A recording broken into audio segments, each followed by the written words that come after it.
ರಾಜ್ಯದಲ್ಲಿ 1ನೇ ಹಂತದ ಮತದಾನ ಮುಗಿದು 14 ಲೋಕಸಭಾ ಕ್ಷೇತ್ರದ ಅಭ್ಯರ್ಥಿಗಳು ನಾಯಕರು ರಿಲ್ಯಾಕ್ಸ್ ಆಗಿದ್ದಾರೆ. ಈಗ ಇರೋದು 2ನೇ ಹಂತ. ಉತ್ತರ ಕರ್ನಾಟಕ ಭಾಗದಲ್ಲಿ ರಣಕಹಳೆಯನ್ನ ಮೊಳಗಿಸೋದಕ್ಕೆ ಪ್ರಧಾನಿ ಮೋದಿ ಅವರು ಇವತ್ತು ಉತ್ತರ ಕರ್ನಾಟಕಕ್ಕೆ ಗ್ರ್ಯಾಂಡ್ ಎಂಟ್ರಿಯನ್ನ ಕೊಡ್ತಾ ಇದ್ದಾರೆ. ಸಂಜೆ 7:30ಕ್ಕೆ ಸಾಂಬ್ರಾ ವಿಮಾನ ನಿಲ್ದಾಣದ ಮೂಲಕ ಬೆಳಗಾವಿಗೆ ಪ್ರಧಾನಿ ಮೋದಿ ಅವರು ಆಗಮಿಸ್ತಾ ಇದ್ದಾರೆ.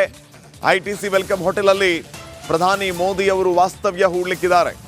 ನಾಳೆ ಬೆಳಿಗ್ಗೆ 11 ಗಂಟೆಗೆ ಮಾಲಿನಿ ಸಿಟಿಯಲ್ಲಿ ಸಮಾವೇಶ ಹಮ್ಮಿಕೊಳ್ಳಲಾಗಿದೆ. ಆ ಸಮಾವೇಶವನ್ನು ಅಡ್ರೆಸ್ ಮಾಡಲಿಕ್ಕಿದ್ದಾರೆ ಪ್ರಧಾನಿ ಮೋದಿ ಅವರು. ಬೆಳಗಾವಿ ಚಿಕ್ಕೋಡಿ ಕ್ಷೇತ್ರವನ್ನು ಟಾರ್ಗೆಟ್ ಮಾಡಿ ಮತ ಬೇಟೆಯನ್ನ ಆಡಲಿಕ್ಕಿದ್ದಾರೆ ಪ್ರಧಾನಿ ಮೋದಿ ಅವರು. ಜಗದೀಶ್ ಶೆಟ್ಟರ್ ಹಾಗೇನೆ ಅಣ್ಣಾ ಸಾಹೇಬ್ ಜೊಲ್ಲೆ ಇವರ ಪರ ಪ್ರಧಾನಿ ಭರ್ಜರಿ ಪ್ರಚಾರವನ್ನು ನಡೆಸಲಿಕ್ಕಿದ್ದಾರೆ. ನಾಳೆಯ 2 ಕ್ಷೇತ್ರಗಳಲ್ಲಿ CM ಸಿದ್ದರಾಮಯ್ಯ ಅವರು ಕೂಡ ಪ್ರಚಾರವನ್ನು ನಡೆಸಲಿಕ್ಕಿದ್ದಾರೆ. ಮೃಣಾಲ್ ಮತ್ತು ಪ್ರಿಯಾಂಕಾ ಜಾರಕಿಹೊಳಿ ಪರ. ಸದ್ಯಕ್ಕೆ ಮುಖ್ಯಮಂತ್ರಿಗಳು, ಪ್ರಧಾನಮಂತ್ರಿ ಕುಂದಾನಗರಿ ಬೆಳಗಾವಿಯನ್ನ ಟಾರ್ಗೆಟ್ ಮಾಡಿಕೊಂಡು ರಣಬೇಟೆಯನ್ನ ಆಡಲಿಕ್ಕಿದ್ದಾರೆ. ಒಂದ್ ಕಡೆ ಬೆಳಗಾವಿಯ ಬಿಜೆಪಿ ಅಭ್ಯರ್ಥಿ ಜಗದೀಶ್ ಶೆಟ್ಟರ್ ಹಾಗೇನೆ ಚಿಕ್ಕೋಡಿ ಲೋಕಸಭಾ ಕ್ಷೇತ್ರದ ಬಿಜೆಪಿ ಅಭ್ಯರ್ಥಿ ಅಣ್ಣಾ ಸಾಹೇಬ್ ಜೊಲ್ಲೆ ಪರವಾಗಿ ಭರ್ಜರಿ ಪ್ರಚಾರವನ್ನು ನಡೆಸ್ತಾ ಇದ್ರೆ, ಮತ್ತೊಂದು ಕಡೆ CM ಸಿದ್ದರಾಮಯ್ಯ ಕೂಡ ಮೃಣಾಲ್ ಮತ್ತು ಪ್ರಿಯಾಂಕಾ ಪರ ನಾಳೆಯೇ ಮತಯಾಚನೆಯನ್ನ ನಡೆಸಲಿಕ್ಕಿದ್ದಾರೆ.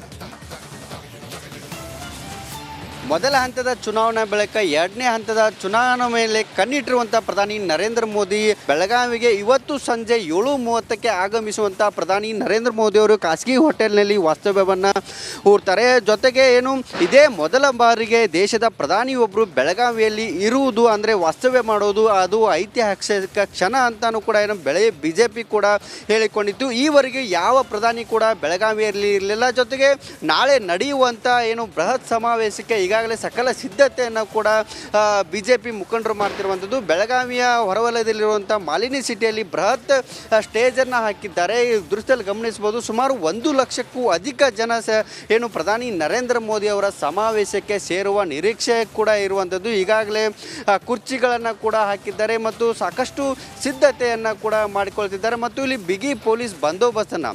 ಒಟ್ಟಾರೆ ನಾಳೆಯಿಂದ 2 ದಿನಗಳ ಕಾಲ ಉತ್ತರ ಕರ್ನಾಟಕ ಭಾಗದಲ್ಲಿ ಪ್ರಧಾನಿ ನರೇಂದ್ರ ಮೋದಿ ಅವರು ಮತ ಶಿಕಾರಿಯನ್ನ ಮಾಡಲಿದ್ದಾರೆ. ಕ್ಯಾಮ್ರಾ ಪರ್ಸನ್ ವಿಶ್ವನಾಥ್ ಜೊತೆ ಮೈಲಾರಪುರ, ರಿಪಬ್ಲಿಕ್ ಕನ್ನಡ, ಬೆಳಗಾವಿ.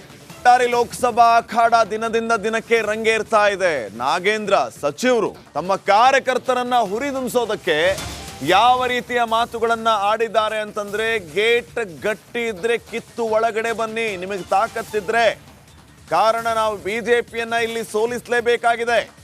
ಬಿಜೆಪಿಯನ್ನ ಸೋಲಿಸೋವರೆಗೂ ನೀವ್ಯಾರು ಕೂಡ ವಿಶ್ರಮಿಸಬೇಡಿ ಅಂತ ಕಾರ್ಯಕರ್ತರಿಗೆ ಸೂಚನೆ ಕೊಡುವಂತಹ ಕೆಲಸ ಸಚಿವರಿಂದ ಆಗಿದೆ. ಇದೇ ಸಂದರ್ಭದಲ್ಲಿ ಕಾಂಗ್ರೆಸ್ನ ಗೆಲುವಿಗಾಗಿ ನೀವೆಲ್ಲರೂ ಕೂಡ ಸೈನಿಕರಂತೆ ಶ್ರಮಿಸಬೇಕು ಅಂತ ಬಳ್ಳಾರಿಯಲ್ಲಿ ಸಚಿವ ನಾಗೇಂದ್ರ ಈ ರೀತಿ ಆಕ್ರೋಶದ ಮಾತುಗಳನ್ನು ಆಡಿದ್ದಾರೆ. ಬ್ಯಾರಿಕೇಡ್ ತಳ್ಳಿ ಕಾರ್ಯಕರ್ತರು ನುಗ್ಗಿ ಬಂದಿದ್ದಾರೆ ಇವರ ಮಾತುಗಳಿಂದ ಪ್ರವೋಕ್ ಆಗಿ.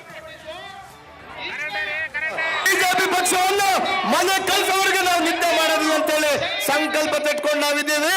ದಯಮಾಡಿ ಅಕ್ಕ ತಂಗಿಯರು, ಬಹಳ ಜನ ಹೆಣ್ಮಕ್ಳು ಆ ಕಡೆ ಕುಂತಿದ್ದೀರಿ, ಮುಂದ್ಗಡೆ ಬರಬೇಕು. ಆ ಗೇಟ್ ಅನ್ನು ಓಪನ್ ಮಾಡಿ ಮುಂದೆ ಬರಬೇಕು. ಗೇಟ್ ಓಪನ್ ಆಗಿಲ್ಲ ಅಂದ್ರೆ ಕಿತ್ತು ಹೊಡೆದು ಹೊರಗಡೆ ಬಂದ್ರಿ ಅಂತ ಕೇಳ್ಕೊತಾ ಇದ್ದೀನಿ ನಾನು. ಬಿಜೆಪಿ ಪಕ್ಷವನ್ನು ಮನೆ ಕಳಿಸೋವರೆಗೆ ನಾವು ನಿದ್ದೆ ಮಾಡೋದಿಲ್ಲ ಅಂತೇಳಿ ಸಂಕಲ್ಪ ತೆಗೆದುಕೊಂಡು ನಾವಿದ್ದೀವಿ. ದಯಮಾಡಿ ಅಕ್ಕ ತಂಗಿಯರು, ಬಹಳ ಜನ ಹೆಣ್ಮಕ್ಳು ಆ ಕಡೆ ಕುಂತಿದ್ದೀರಿ, ಮುಂದ್ಗಡೆ ಬರಬೇಕು. ಆ ಗೇಟ್ ಅನ್ನು ಓಪನ್ ಮಾಡಿ ಮುಂದೆ ಬರಬೇಕು. ಗೇಟ್ ಓಪನ್ ಆಗಿಲ್ಲ ಅಂದ್ರೆ ಕಿತ್ತು ಹೊಡೆದು